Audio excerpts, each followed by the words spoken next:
It wasn't something I could point to right away. Not a single moment, not a specific word.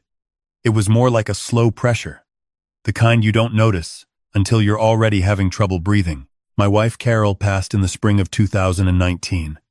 Pancreatic cancer. 6 weeks from diagnosis to gone. We'd been married 41 years, and I want to tell you that I handled her death with grace and dignity. But the truth is, I sat in our kitchen for 3 days, eating crackers and watching the clock like it owed me something. The house felt enormous. Not because it was big, it was a modest 3-bedroom on Clover Street in Dayton, Ohio. The same house we'd bought in 1994 when our son was 7 years old. It felt enormous because she wasn't in it anymore. My son called every evening that first month. He lives in Columbus, about an hour and a half east, and he'd married his wife 4 years before Carol passed. I liked her well enough at the wedding. She was put together, confident, the kind of woman who always seemed to know which fork to use. My son had met her through work. She was in marketing. He was in IT. They moved fast, dating 8 months. Engaged, married within 2 years. Carol had some reservations she kept mostly to herself. I told her every couple finds their own pace. The evening calls from my son were good for a while. We'd talk about nothing important. Sports, the weather, what I'd cooked for dinner. He'd ask how I was sleeping. I'd say fine even when I wasn't. Sometime around October, about 5 months after Carol died, he started mentioning the house. Not directly. That's what I want you to understand. It was never direct. He'd say things like, "That's a lot of house for one person, Dad." Or, "You know the property values on Clover Street have really gone up." Or once, toward the end of that year, he said, "A guy at work sold his place and moved into a condo near his kids. Said it was the best decision he ever made." I told him I appreciated the thought, but I was fine. Then his wife started joining the calls. She was warmer than I expected, actually. Asking about my health, saying they worried about me rattling around alone. She mentioned that their house in Columbus had a finished basement, basically its own apartment, she said. Private entrance, full bathroom, a little kitchenette. They'd been using it for storage, but it wouldn't take much to clear it out. I said that was very kind, but I wasn't ready to make any decisions. She said, "Of course. No pressure. They just wanted me to know the offer was there." I believed her. That's the part I keep coming back to. I genuinely believed her. By March of 2020, when everything shut down, I was alone in that house for weeks at a stretch. My neighbor Roy would wave from across the street sometimes. My sister was in Arizona. I'm not going to pretend the isolation didn't wear on me, because it did. I was 67 years old, sleeping in a bed that still smelled faintly of Carol's shampoo, eating soup from a can, watching the news until 2 in the morning, when my son called in April and said, "Dad, just come stay with us for a while. We'll set up the basement, please." I said I'd think about it. I thought about it for 3 weeks. I made a list, which Carol always said was how I avoided making decisions. I looked at the list for a long time. Then I packed a bag and drove to Columbus. That first summer was genuinely nice. I want to be honest about that too. My son would grill on Saturdays. His wife made a rosemary chicken I still think about. They have 2 kids, a boy who was 9 at the time and a girl who was 6, and those grandchildren were the best thing in my life. The boy liked baseball. The girl liked dinosaurs with a level of passion that I found both impressive and slightly alarming. I took them to the park. I helped with homework. On rainy days, we'd build things out of cardboard boxes and tape. The basement apartment was exactly what they'd described. Private, quiet. I kept my own hours. My son and I watched football on Sunday afternoons. For the first time since Carol died, I didn't feel like I was disappearing. My son mentioned in August that I should think about selling the Clover Street house. He said the market was unusual, prices were up. It was a seller's moment, and holding on to an empty house was expensive when you factored in taxes and insurance and upkeep. He said the money from the sale could sit in my account earning interest, and that I clearly wasn't going back to Dayton to live. He wasn't wrong about any of that. I sat with it for a while. In October, I listed the house. It sold in 11 days for considerably more than I'd paid for it. After everything, the mortgage payoff, the realtor fees, the repairs I'd made before listing, I cleared about $240,000. I put it in my savings account. That was my money, mine and Carol's. The whole life we'd built together. Things shifted, and I want to be precise here, around February of the following year. My son and his wife sat down with me one evening after the kids were in bed. They had that energy couples have when they've rehearsed something. They told me they were looking at a bigger house, a neighborhood with better schools, and that the Columbus real estate market being what it was, they were about $30,000 short of the down payment they needed to feel comfortable. They weren't asking, my son said. They just wanted to be transparent because I was family and they didn't keep secrets. But the way he looked at me after he said that, I thought about it for a week. I thought about the grandchildren and the schools and the backyard my son described. I thought about how much Carol would have wanted those kids to have stability. I thought about $240,000 sitting in an account I wasn't using for anything in particular. I gave them $30,000.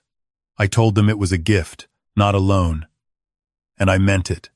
My son shook my hand, and his wife hugged me and said I was the most generous man she'd ever known.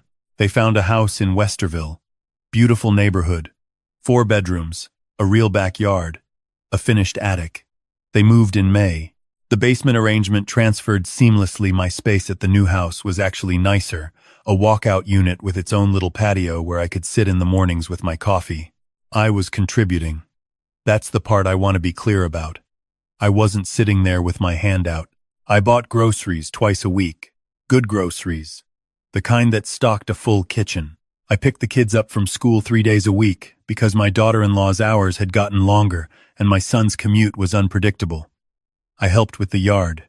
When the dishwasher broke in September, I didn't say a word. I just called a repairman and paid for it. When the boy needed new cleats for baseball season and then again for fall soccer, I bought them. I was there. I was part of that house. My retirement income. I'd worked 30 years as an operations manager for a logistics company, and between my pension and Social Security, I was bringing in about $3,100 a month was mine. I used it for my own expenses. Gas. A dinner out sometimes. New clothes when I needed them. Doctor visits. I was not a burden. My son mentioned, casually, around November, that the mortgage on the new house was tighter than they'd expected. Interest rates. He didn't ask for anything. He just mentioned it. Then his wife mentioned it at dinner the following week. She mentioned that the utilities on the new house were higher than their previous place. Square footage, she said. Gas bills, especially in winter. She was matter-of-fact about it, conversational. I noticed she was looking at her plate when she said it. I started paying $300 a month toward utilities. Voluntarily. I brought it up myself and told them I wanted to help. My son said it wasn't necessary, and I said I wanted to. He said, "Thank you, Dad." His wife smiled her marketing smile. The $300 became $400 by February, when I offered to cover the cable and internet bill too, since I used it as much as anyone. In March, my daughter-in-law started handling my grocery runs through a shared account. She set it up and explained it was more efficient, she could order everything together, and it saved trips. Made sense on paper. I transferred $500 into the shared account each month for groceries. By April, I was contributing something close to $900 a month to the household, not counting the school pickups and the yard work and the appliance repairs and the grandchildren's extracurriculars. I thought we had an understanding. I thought I was earning my place. My son called me one afternoon in May. He called me on the phone, even though I was 40 feet away in the basement, which I noticed and asked if I had time to talk that evening. The phrasing stayed with me all day. We sat at the kitchen table after dinner. His wife sat across from me. My son sat at the end, between us. The kids were upstairs. My daughter-in-law did most of the talking. She said the household expenses had grown considerably, and that with the mortgage and the car payments and the kids' activities, they were feeling stretched. She said she'd done some math. She said the basement unit, if they were to rent it to a tenant on the open market, would easily bring in $1,500 a month in the current Columbus rental market, probably closer to $1,700 or $1,800. She said she wasn't saying that's what they wanted to do. She said she was just being transparent. My son was looking at the table. She said she thought it would be fair. The word she used was fair. If I contributed $1,000 a month toward my space, in addition to the groceries and utilities I was already covering. I sat there for a moment. I asked what my son thought. He said he thought she made some valid points. I want to tell you I said something sharp and perfect. I want to tell you I stood up and delivered some kind of speech. Instead, I said I'd think about it. And I went downstairs, and I sat on my little patio in the dark, and I thought about $30,000 and 2 years of groceries and 4 years of showing up. I didn't sleep well that night. I lay there, and I thought about Carol. I thought about what she would say. She would have said it in 2 sentences. Probably. And they would have been the right 2 sentences. I'm not as economical as she was. I started keeping track after that. I wrote things down. Not for any particular reason at first, it was just something to do with the restlessness. But the numbers started to clarify things for me. In the 14 months since they'd moved to the Westerville house, I had contributed, in cash and in services, somewhere between $22,000 and $25,000 to their household. On top of the $30,000 gift, I had provided consistent childcare 3 days a week, which at any reasonable rate would have cost them another $8,000 to $10,000. I had paid for repairs, clothes, school supplies, sports fees, birthday presents, Christmas, the backyard swing set I'd bought in August because the kids wanted one. $1,000 a month on top of all that. I called my sister in Arizona. Her name is Patricia, and she was Carol's closest friend as well as my sister, which is a combination that produces very blunt advice. She listened for about 20 minutes without saying anything. Then she said, "You know what they're doing, right?" I said I thought I did. She said, "Don't ask permission for things that are already yours." I let another week pass. In that week, my daughter-in-law texted me twice friendly texts, normal texts, nothing about the conversation. My son brought me a cup of coffee one morning and asked how I was sleeping, and I said fine. It was almost like the conversation hadn't happened. Then she asked again, this time at breakfast. Just the 2 of us. My son already at work. She was very pleasant about it. She poured my coffee and sat down and said she wanted to revisit the discussion because she felt like it had maybe landed wrong and she wanted to be clear that they appreciated everything I did. Then she asked, when I thought I might be able to start contributing the additional amount. I put my cup down. I said, I've given you $30,000. I give you $400 a month in utilities and internet. I give you $500 a month for groceries. I've spent over $20,000 on this household in 14 months. I pick up your children from school 3 days a week, every week, without fail. I do not owe you rent. She was quiet for a moment.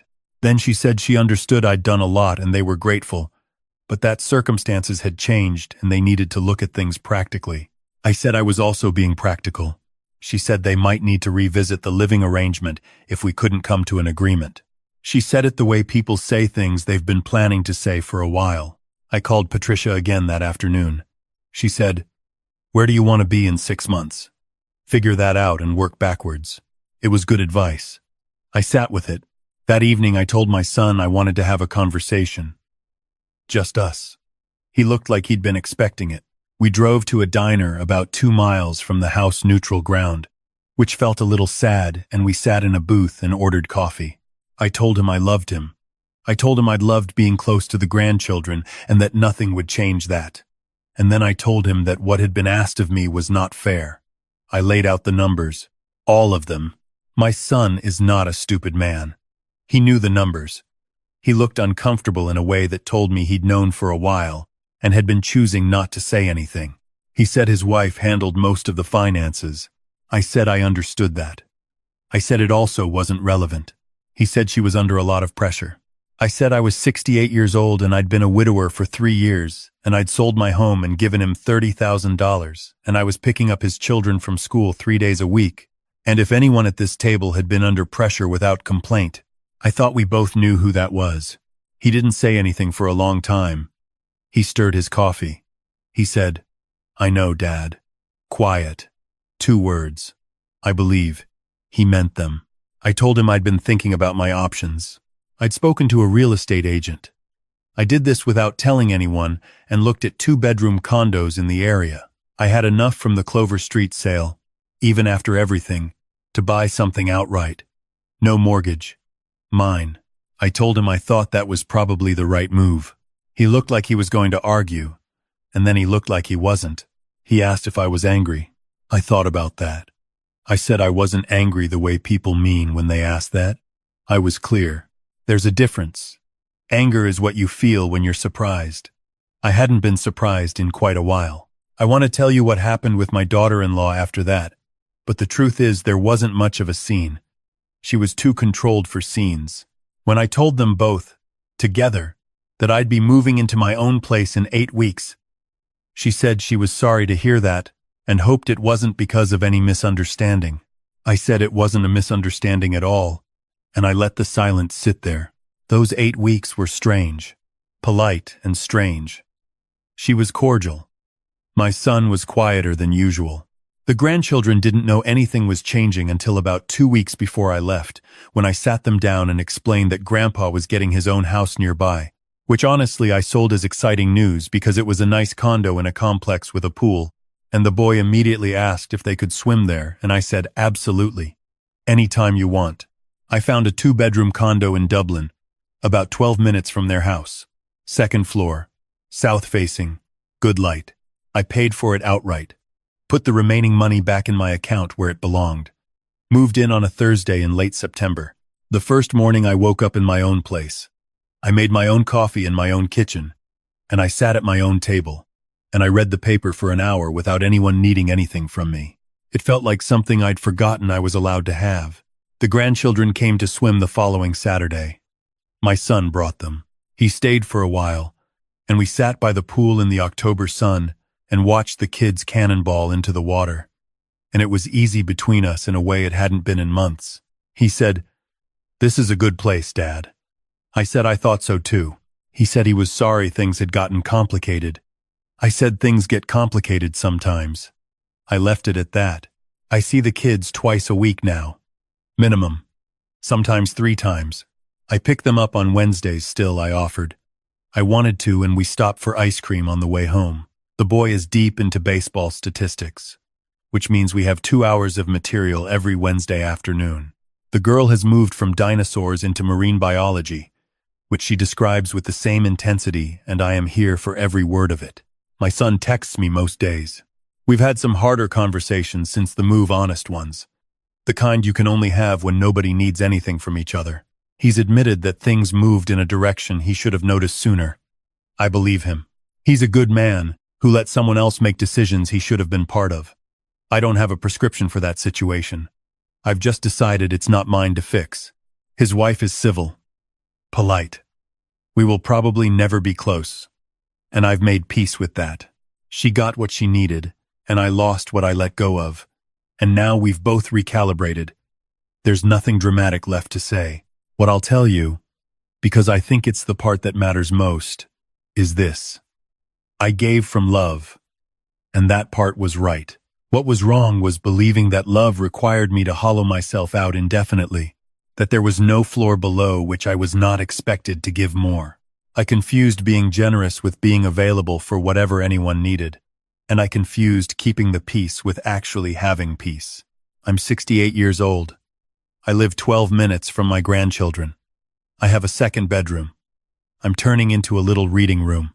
I have a patio where I drink my coffee in the morning, and I do not check my phone until I'm ready. I have money in an account with my name on it that is going to stay there. Carol would have said I took too long to get here. She would have been right. She usually was. But I got here, and I am not going anywhere.